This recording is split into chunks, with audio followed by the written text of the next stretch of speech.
been in order to win in the general election. Carol? All right, Jeremy Diamond reporting live. Thanks so much. So let's talk about all of this. Mark Preston is the executive editor for CNN Politics. He's here with me, as is Jason Johnson, politics editor for TheRoot.com, Sirius XM contributor and political science professor. Also with me, Tom Bevan, co-founder and executive editor of Real Clear Politics. Welcome to all of you. Morning, Carol. Oh, what should we get to first? Let's get to the new fundraising news from Donald Trump, Tom. So it sounds sort of like a telethon. Donald Trump is going to personally match every dollar that comes in up to $2 million. Will this do it for him? Well, we'll see. I mean, one of the things, obviously, that Trump's folks are saying, Republicans are panicked about this, clearly, the fact that Hillary Clinton has $42 million cash on hand and he's only got $1.5 million bucks. But Trump's folks are saying, look, you know, Jeb Bush and the other Republicans spent hundreds of millions of dollars against him in the primary, and it didn't have any effect. And so I think Trump's plan is, certainly he wants to raise money, but I think their thinking is, you know, money is not the end-all and be-all of this campaign. But Jason, don't you still have to pay people like campaign workers who are supposedly spread out across the country?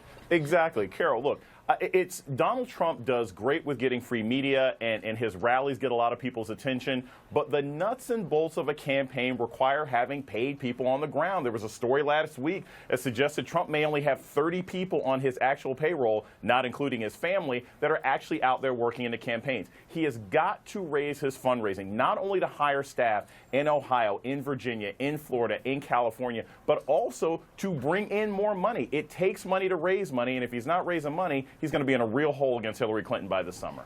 Well, and Mark, you know, he's talking about fundraising. He's not talking about the economy, but Hillary Clinton will later this afternoon, and that's got to be a concern.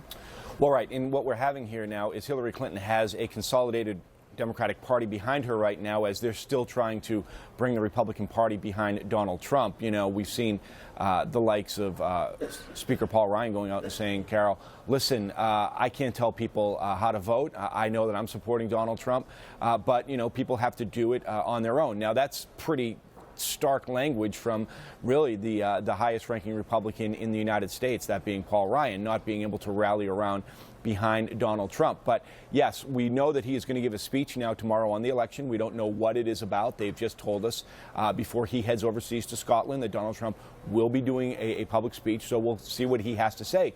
But when you are focusing on internal strife that's happening in your campaign, such as firing your campaign manager, what you're not doing is talking about issues such as the economy. And Tom, this new CNN ORC poll was released at 6 a.m. Eastern this morning, and some interesting numbers in there, some devastating for Donald Trump, some devastating for Hillary Clinton, like this one.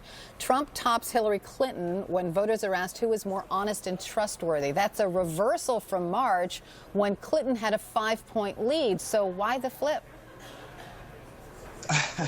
It's a good question. I was actually shocked by this poll because the last CNN poll that came out, about 8 weeks ago had Hillary Clinton up 13. So it's actually Donald Trump has closed the margin, which, given the media coverage that he's gotten over the last 4 weeks, which has been so bad, so consistently bad, I was actually shocked by some of these internal numbers. The one you mentioned as well. Hillary Clinton's unfavorables have gone up over that same period of time. So I think both of these candidates, it just goes to show how flawed both of these candidates are in the eyes of the public, and why they're struggling, I think, not only consolidating their own bases, but also reaching out to independents. So Jason, is it the crooked Hillary thing and the email controversy? No, I don't think anyone likes either one of them.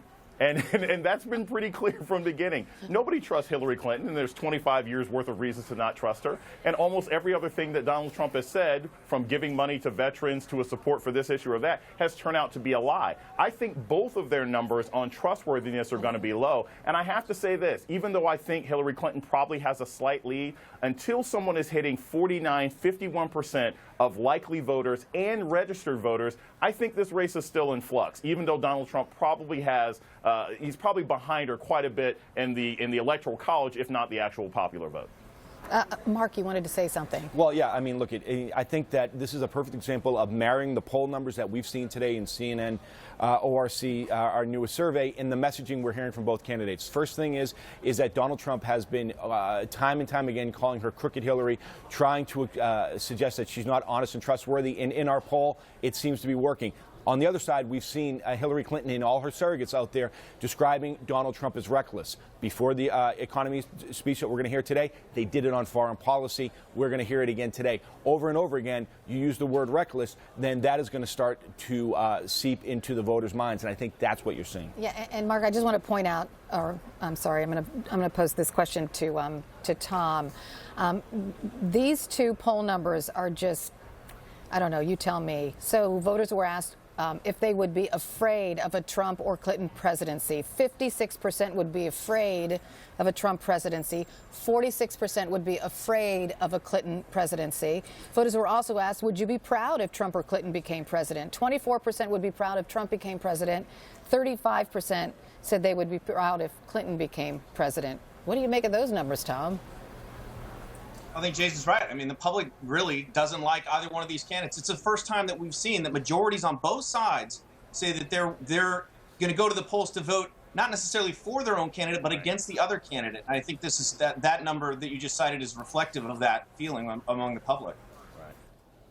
Okay, and I suppose the last question, and I know what you said, the race remains close because Hillary Clinton only leads by 5 points, right, Jason? So there are devastating numbers in here. For example, 81% of voters said Mr. Trump's comments about Judge Curiel were inappropriate. 71% of voters say Mr. Trump's banning of the press is inappropriate. Yet Hillary Clinton, Jason, only leads by 5 points. Why is that?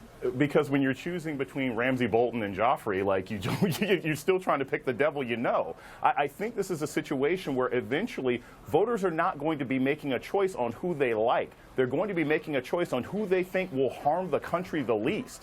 And right now, that looks to be Hillary Clinton. There are still weaknesses in her campaign, but I think eventually her experience and the fact that she has more trusted surrogates speaking on her behalf than Donald Trump. I mean, Donald Trump has Scott Baio. Hillary Clinton has Elizabeth Warren. I mean, that sort of thing is going to end up making the difference for her this fall. All right, and I have to leave it there. Mark Preston, Jason Johnson, Tom Bevan, thanks to all of you. Still to